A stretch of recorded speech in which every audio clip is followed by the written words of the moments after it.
I share those concerns. As mentioned, I'm in the State House, and it's been a struggle to try to get good policy passed for the people here, our children, our environment, and I see the congressional race as an opportunity not only to help get the majority in the U.S. Congress, but also to help here in the State House get the majority for Democrats in the State House, which I think is paramount. As I mentioned, it's been a pretty tough week. We had a long week coming up to the end of getting ready for summer break, but there's basically a lack of support and investment, and I think this is not only at the state but federal level in working families, taking care of our children, investing in public education, the concerns that you had about the environment. I share those concerns. We have a future ahead of us that is looking dismal. The energy policy couldn't even get passed out at the State House, so we do have some big challenges.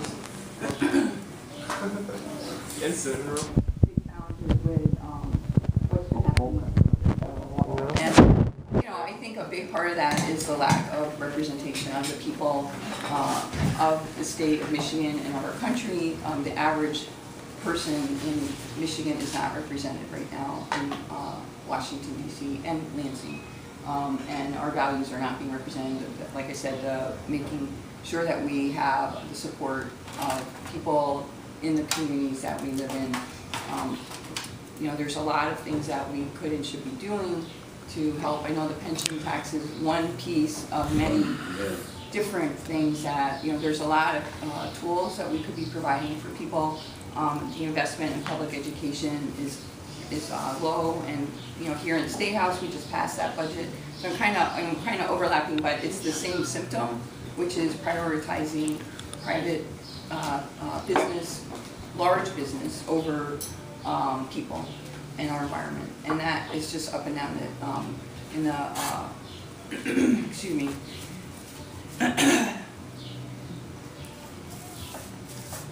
It's just a philosophical difference, I think, that we have.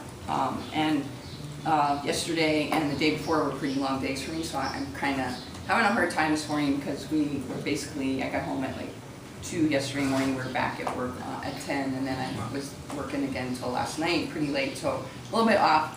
But my experience in the State House, which was very much elevated, because like I said, this was the last week, basically some of the things that we did, which is really a reflection of, I think, values.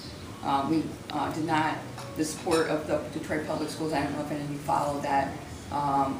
There is a challenge in the Detroit Public Schools because they are underfunded. They have been underfunded, just like our communities have been underfunded, and I speak as a mayor with passed my CPA, I got my MBA, I have a business background, I know how to do budgeting. As a matter of fact, I did budgeting for KPMG, one of the largest firms in the world. Their third largest office in DC. That was my job, to do accounting for accountants. So I know how to work with numbers. And what we're doing right now is we're not addressing the disinvestment in our schools and our communities here in the state and in the country, and that's really part of this systemic problem. And it actually, the funny thing is that if we did invest in our communities and our schools and our infrastructure, we would create a lot of jobs. So a lot of this unemployment and lower employment and lack of investment in good paying jobs is systemic within our country. But what we did the other night was with the public schools is we prioritized basically keeping open some failing charter schools. And I will just tell you, I'm not anti-charter schools. I'm anti-schools that aren't providing a good education for our kids. And there are charter schools in my district that do a great job. There are also charter schools that are not working. And what we did in Detroit was really not figure out a good process for moving the Detroit public schools forward. So I didn't vote for that. I also did not vote for our general fund budget, which continues to disinvest. And coming from the police force, that we've had extreme constraints on local government revenue for many, many years. I thought when I came to Lansing that we would be able to resolve that, but that's not been proposally, and municipal financial reform hasn't been on the docket really at all to talk about. Same thing with transportation funding. We have a huge problem coming up here, which is about the road package that passed took 50%. The future investment in roads is coming out of our general fund, which will then come from our schools and our universities and our community colleges. So, and that So I would just say that what's happening at the state level is kind of, it's more close and personal. It's the same challenges that we're having at the national level, which is a conscious, I believe, conscious disinvestment in our urban areas, not prioritizing investment in renewable energy sources and things that will actually move our state and our country forward in an innovative manner. I think personally, my father was an inventor. I think that's one of the things, especially here in Michigan, that we can really take pride in. We have a state that has a history of being innovative, but that takes investing in science, technology, universities, colleges, community colleges, and providing a good platform in public education for our young people, which is really a path to success, and we've seen that over and over again. So fundamentally, the reason I'm running is I'm very concerned, thank you very much, I'm very concerned about the lack of investment in good paying jobs in our communities, lack of support of public education. Early education is also a piece that is very, very important to the future of our state and our country. Head Start in particular is a really fantastic program. It's been documented, there's a lot of research, and a lot of it came from the state of Michigan through what's called High Scope, which is a school in Washtenaw County that documented the success of when you educate pre-K kids in high-risk communities.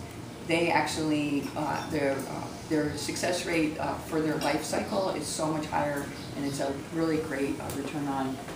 You want to go to that place, it's about people, but sometimes we have to talk about return on investment. It's a great return on your investment. So I'm very concerned about our investment in the people and the future of our country and our state. So that's a little bit. I know if you have specific issues, I think you want to talk about the pension tax and then the environment. I think there were some specific questions that came out, and then if there's other questions that you have of me in particular that you'd like to see me address, I'd be happy to do that too. Yeah. Well, the pension tax, I was amazed. I thought they'd make a decision at that hearing, and they didn't. And I think part of the reason they didn't was because the place was packed with retirees. It makes a difference when you got a lot of people behind. Do you want to explain the history for some people that might not be aware of this? And I think it was 2004, the state of Michigan decided to tax pensions. And then we went to those hearings, and the first person we put up there was the guy who hired me with the state of Michigan, Virgil Pinckney, who at that time was 87. And he was talking about how much money he gets from pension, and then how much he would lose. It was under this current government, actually. Yeah, it was under Snyder. This was Snyder's proposal. So it was 2011. Yeah. And it was actually, there was a big proposal because what we basically did was we eliminated almost $2 billion worth of business tax revenue. Right. Yeah, they had to make it up. They had to make it up on the pension tax, and I think homestead tax or whatever. That was the two things. Both of those affect older people. And he talked about, how he worked a lot of time with the state of Michigan and all that, and that got their attention to especially again with a lot of people with their yellow shirts on, and so they decided to, I think it was anybody born before 1949 didn't have to pay the pension tax, which helped them out, but it was still a stupid thing to do, because what they're saying is, we know you're right, but we're going to compromise this way, and to me, it's still just totally messes people, because the older folks that work Michigan's unique in a lot of ways, because you have a lot of guys, a lot of people working for corrections where they're always short of staff and they're always getting overtime. Or you got people who work 9-to-5 jobs in Lansing who would work no holidays, no weekends, and so they get a pension that's a lot smaller than some of these guys, because the state of Michigan takes your 3 highest salary years, and that's what your pension's based on. So there's guys that work, the people who work in those different facilities, or 24-hour care facilities, mental health, juvenile corrections, juvenile training schools and corrections, they will start amassing overtime. There was a lady who worked at Maxie Training School who worked 4 years in a row and made well over $115,000 a year just on overtime, and that's where their retirement was computed on. So they thought the way they deal with it was the way, but what happened was they cut this off in 1949, recognize those people before didn't have to pay it. But it still is not fair, and it's not right, and we're trying to get through a public school teacher who taught at an institution that's Oakley versus State of Michigan is back in court again. And like I said, I thought they would hold a recess and come back with a decision. They didn't do that. Which, in listening to the three justices ask questions, one I thought leaned toward denial of the appeal. The other two asked a lot of really interesting and good questions. So I think there's a fairly decent chance that they may uphold this thing. Yeah. And I think it's better. It looks good, I would say. Yeah. But it's hard to say for sure. Yeah, you don't know for sure. Yeah, exactly. So we'll see what happens with that. But that's our biggest complaint with that. And there's the private. I mean, you can get into the saving money with privatization. Yeah, well, that really worked well with the cooking. You know, they had that place in there. Not only did they have problems with inmates and the staff being kind of helping out inmates with bringing smuggling stuff in, the food was not good. It's spoiled food and everything else. So it's not saving any money. And I think that's the big scam that people seem to think that it is, but it is not. And state government, the morale in prisons was hitting an all-time low because of people losing jobs in the kitchens and laundries and stuff to these other outfits. And, you know, now another complicating factor is I think they're closing a prison in Cadillac, which the largest growth industry other than autos is building prisons, by the way. In UP, you got them every 20 miles. It seems like they're all over. But they're closing the one in Cadillac, and I understand that there may be one of them in Ionia and one of them near Muskegon, maybe, and then the Coldwater. They may also be closed because finally they're starting to see the light with some of these guys that get sentenced for stuff that they can maybe dealt with in the community, which makes more sense. When I was working with the state of Michigan, I worked with delinquent girls in Detroit, out of a place in Ann Arbor. I'm a state grad out of Ann Arbor, called Arbor Heights Center, and we had these girls and we did family work and stuff, and we were pretty successful with that. So that's kind of what I think the state of Michigan needs to look at, is letting the local people in the communities deal with these situations instead of letting the state take them out of their area and everything else. And it's just crazy. We do have, I know there's some other concerns. I know you had. Yeah, the roads and infrastructure is a major thing for me. And there was somebody on Facebook the other day that put duct tape crossing cracks and sent it out on Facebook, and so the county road commission has come to fix the roads. Anyway, it was kind of funny. I retweeted it. It wasn't tweeted, it was on Facebook. But anyway, this will affect, it affects truckers and people that have to commute, and well, like me, and I'm a nurse. So have you done a transportation and infrastructure bill this year, and how did you vote on it, and what do you propose if you didn't vote for it? Well, I actually worked on transportation infrastructure for many years, so I was in local government. So in the Detroit area, it's a 7-county, and transportation and planning is pretty long-term, so we do a 30-year plan on where potential investment needs to go, but there's also a 3-year plan where the actual money is, and we've known for many years, actually there was a shortfall money here in the state and in the country too. This is a national challenge. So I've always been of the outline that we need to really, everybody needs to come together on this issue. There was a lot of different studies done. I actually represented Governor Granholm, had a study committee appointed because this was, so Governor Engler was the last, until last year, was the last governor to address this issue through the actual increase with the gas tax and some other things, and then, So did you vote on, did you That have a was- transportation bill that came through this yeah, year? last fall, and I voted against it. You voted against it. It didn't really address what we needed to do, and it didn't raise any new revenue.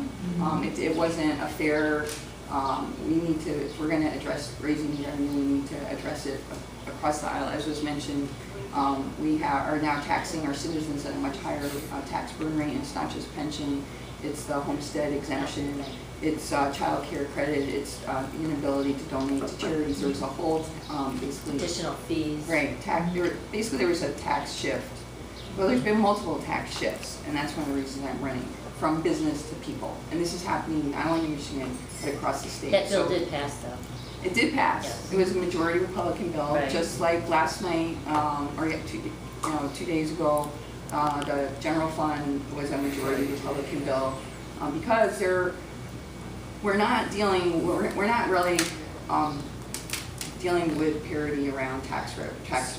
So you said you voted against the transportation bill because it didn't suit your, Because for two reasons. One, we're not addressing, so what we've basically been doing over the last 10 years is more, you and I are paying more and more taxes, Right. and businesses, big businesses are paying less and less tax. So there's tax shelters, nationally, there's billions of dollars that are going over, that our companies in our state, country are generating overseas that are not paying revenue into our country that could go towards infrastructure. Same thing's happening here in Michigan, and basically we did this big tax shift where we eliminated almost $2 billion worth of tax revenue and shifted that burden onto citizens. And instead of addressing that, we basically just said, okay, half of the money came from a gas tax increase, and then the rest of it came from our current monies that right now go to schools and communities, to public safety. So $500 million next year is coming out of monies that are supposed to be going to help with human services. That's our budget that takes care of all the rest of the state and all the people in our state, our foster kids that are woefully underfunded and underserviced. So in good conscience, I could not vote for a bill that basically takes money, it's based, when you were asked, the majority, well, where is that money gonna come from? Oh, growth. Well, in the meantime, we have the public schools, the Detroit public schools, $500 million, and it's over 7 years of state-appointed emergency managers that has generated $500 million in debt. So there's